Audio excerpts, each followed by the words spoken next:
नमस्ते दोस्तों, आज के इस वीडियो में आप सबका स्वागत है। दोस्तों, आप जानते ही हैं कि हमारे लिए ओजोन कितना महत्वपूर्ण है।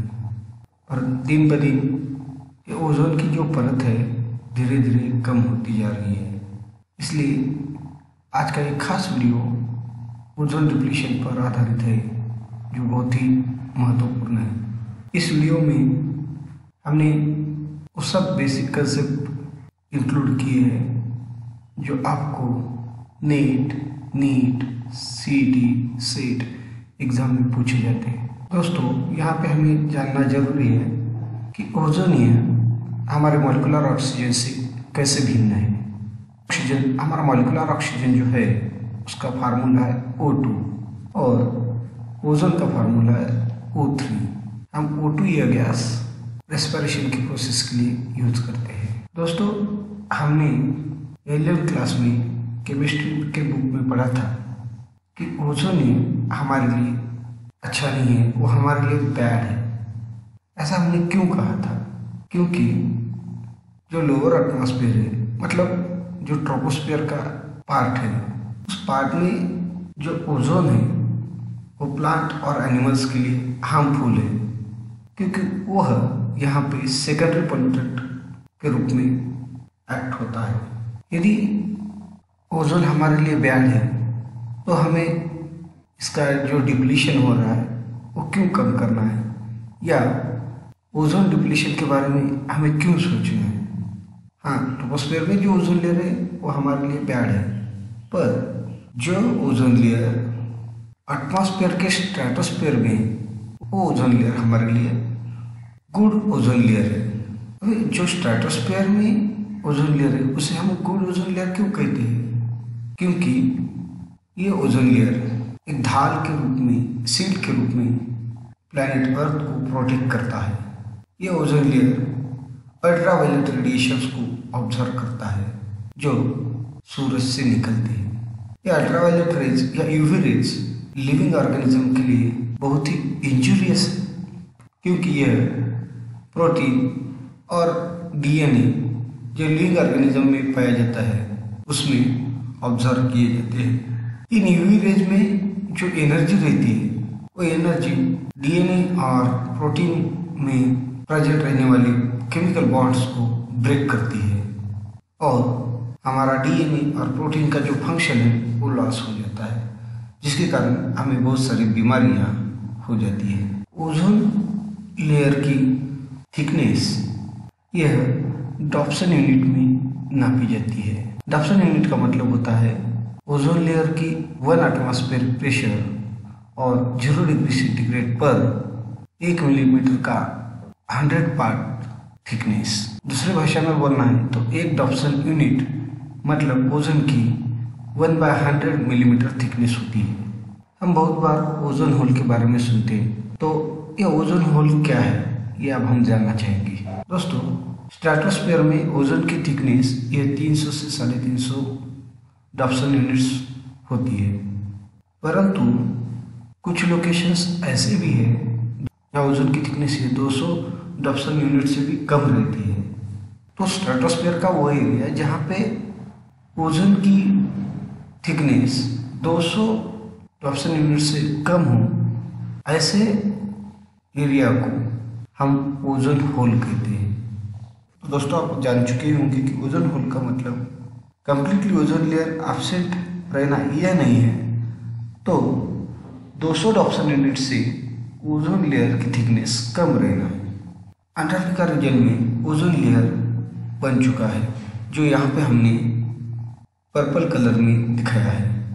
अंटार्कटिका में इस तरह का ओजोन लेयर हर साल अगस्त के आखिरी से पूर्व अक्टूबर तक पाया जाता है। दोस्तों, स्ट्रेटोस्फेयर में ओजोन लेयर यूवी लाइट के प्रेजेंस में मॉलिक्यूलर ऑक्सीजन से तैयार होता है और वही ओजोन फिर यूवी लाइट के प्रेजेंस में मॉलिक्यूलर ऑक्सीजन में कन्वर्ट होता है। स्ट्रेटोस्फेयर में ये प्रोडक्शन और डिग्रेडेशन की प्रोसेसेस बैलेंस में रहती है, परंतु यह बैलेंस तब बिगड़ जाता है जब एटमॉस्फेयर में क्लोरोफ्लोरोकार्बन की मात्रा बढ़ती है। क्लोरोफ्लोरोकार्बन ये हम रेफ्रिजरेटर्स में रेफ्रिजरेंट बोल के यूज करते हैं।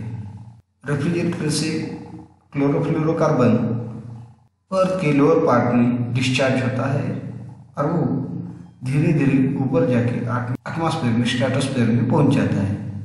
यह स्ट्रेटोस्फेयर में यूवी लाइट जब इस क्लोरोफ्लोरोकार्बन पर एक्ट होता है तो उसमें का क्लोरीन एटम रिलीज होता है। यह क्लोरीन एटम ओजोन को डिग्रेड करता है जिससे मॉलिक्यूलर ऑक्सीजन तैयार होता है। इस रिएक्शन में जो फ्री ऑक्सीजन एटम रिलीज हुआ है वो फिर दूसरे फ्री ऑक्सीजन के साथ रिएक्ट होकर मॉलिक्यूलर ऑक्सीजन बना देता है। इस तरह फिर से एक बार हमें क्लोरीन रिलीज हो जाता है जो ओजोन पर एक्ट हो सकता है।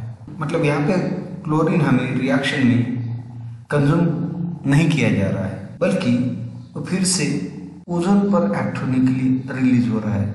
इस तरह क्लोरीन यहाँ पर कैटालिस्ट के रूप में एक्ट होता है। इसी कारण जो हम क्लोरोफ्लोरोकार्बन स्ट्रेटोस्फेयर में ऐड कर रहे हैं वो परमानेंटली यहाँ पे हमें ओजोन लेयर के डिप्लीशन के लिए या ओजोन लेयर को कम करने के लिए रिस्पॉन्सिबल है। हम लोगों को पता है कि यूवी लाइट, यूवी रेडिएशंस जो है हमारे लिए बहुत ही घातक है। यूवी लाइट जो है 3 प्रकार के होते हैं जिसको हम यूवीए, यूवीबी और यूवीसी कहते हैं। वो 3 प्रकार हमने उसकी वेवलेंथ के हिसाब से बनाई है। यदि यूवी लाइट की वेवलेंथ ईयर 400 से 315 नैनोमीटर के बीच में हो तो उसे हम यूवी लाइट कहते हैं।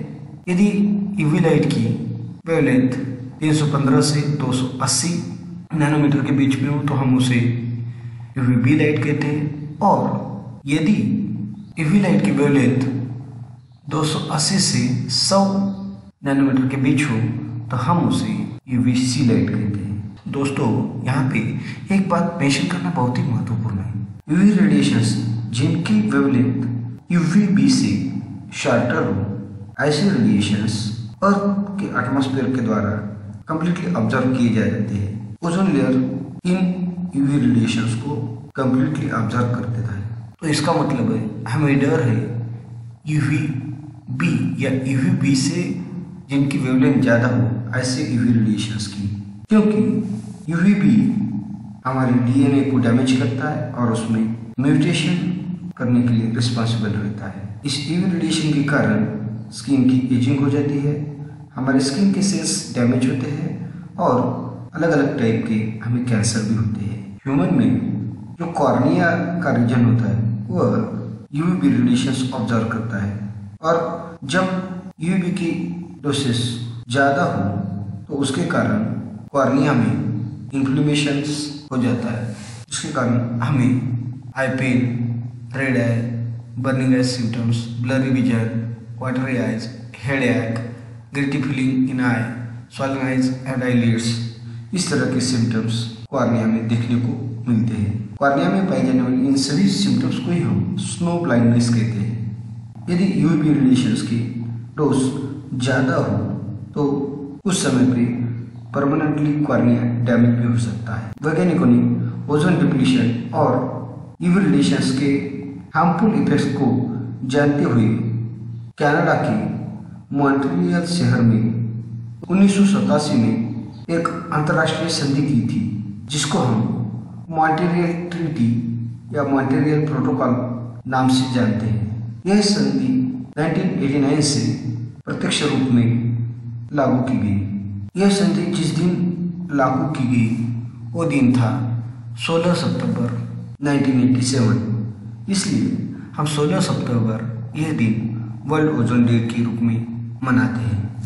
तो इस संधि में क्या तय किया गया था? CFC जैसे जो ओजोन को डिप्लीट करने वाली सब्सटेंसेस है, ऐसे सब्सटेंसेस को कंट्रोल करना यह एक महत्वपूर्ण डिसीजन इस संधि में लिया गया था।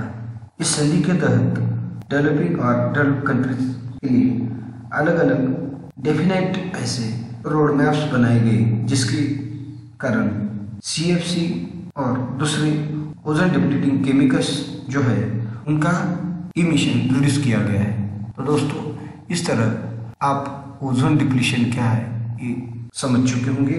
आपने ये पूरा लेक्चर बहुत ही शांततापूर्ण तरीके से सुना है, इसलिए आपका धन्यवाद।